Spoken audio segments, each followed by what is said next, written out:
Bits of entertainment, fast, until it lasts.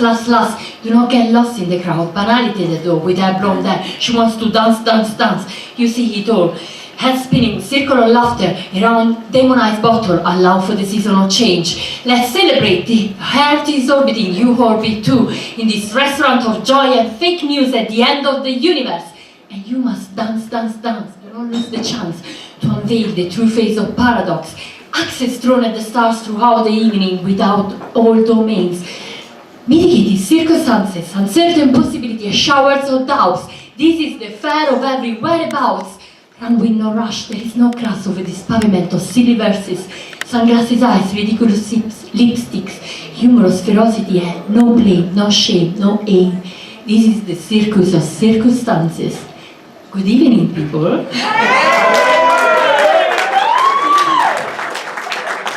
I decided to start this with my craziest poem, because life is a bit crazy sometimes, and I guess we deal with craziness the way we can, and I do with craziness in poetry. And poets, we love the night, and I do love the night. I do write most of my poems in the night, and I do most of my most pleasant thing during the night. And I didn't say anything. So my next poem is called A Moonlight Tale. I see you, moon, moving the tides and the strings of my own heart. A cat is singing the night with his unforgettable tale. My tale has quite a lot to say, unless you will hardly say. It's all narrated in my own eyes, so please, forget the night and come and hold me tight.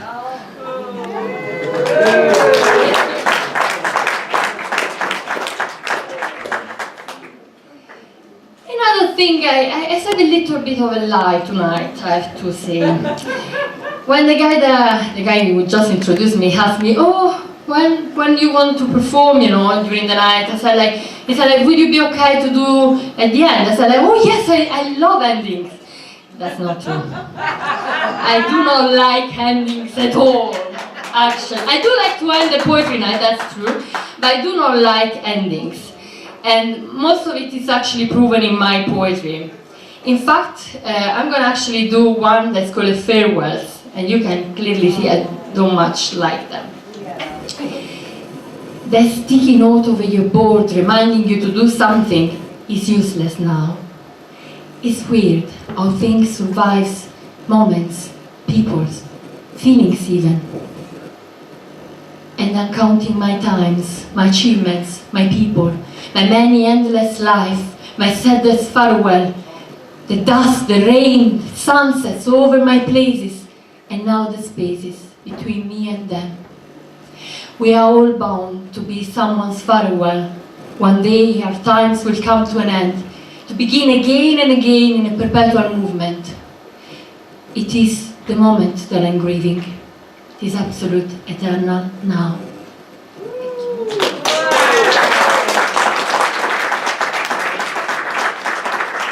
And that's the point where I'm gonna do the sexy poem. Now you can do woo! This one is called A Tale of Love, and is actually dedicated to my husband. Our ribs set together like diamonds, performing a strange pairing math. And my breast in your chest, moving at the waves of a lullaby that tells the story of our love and of any other love. You are the captain of this ship wrecking in agony and desire, shivering sugar over my skin, and I blast in a symphony of kisses and bliss. After the storm, our two quiet bodies rest close by each other in a mute conversation, and breaths everywhere, while our eyes are still sparkling of collision and SARS. Thank you.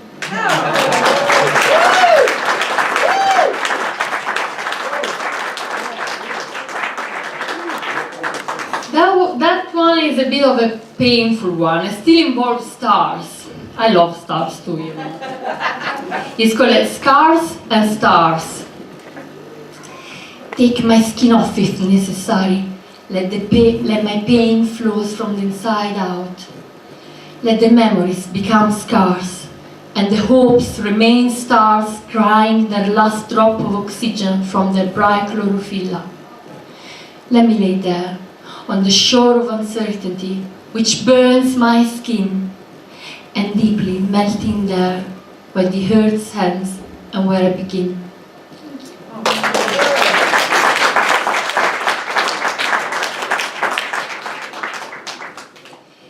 This one is a bit more of a positive one. It's called Let Me Be a Tree. Because you know, poets, we also love nature a lot. If there is one thing that made me feel alive, is nature, and the other thing is humanity. Those are the two things that really make me feel alive. And there it goes, let me be a tree. Let me be a tree. Let my skin grow stronger. Let my bones find their roots in the earth. Let my grow branches of hope. Let my arms elevate to the sky and grew leaves of hope. Let my tears nourish the soil of my being. Let me grow branches to reach those around me who need me. Let me grow fruits to free the world and flowers to make it beautiful. Let me be wet grass in the heat of summer and burning woods to warm the winter. Let me be joy in spring and dance up of nostalgia in autumn. Let me be a bird song to comfort bleeding hearts. Let me be pain and peace, warmth and wind. Let me be the river of change that brings opportunities within the inquietude of the storm. And then, let me rest as a child on your breast, life. Oh. Wow.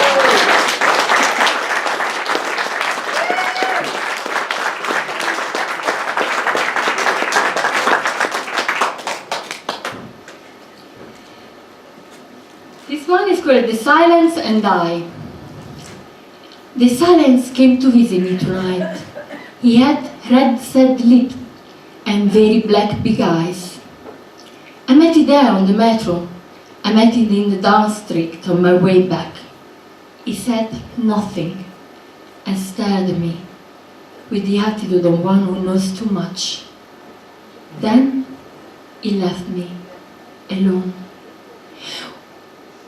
With 1,000 stars and a question's frost over my cot, I never felt so lost.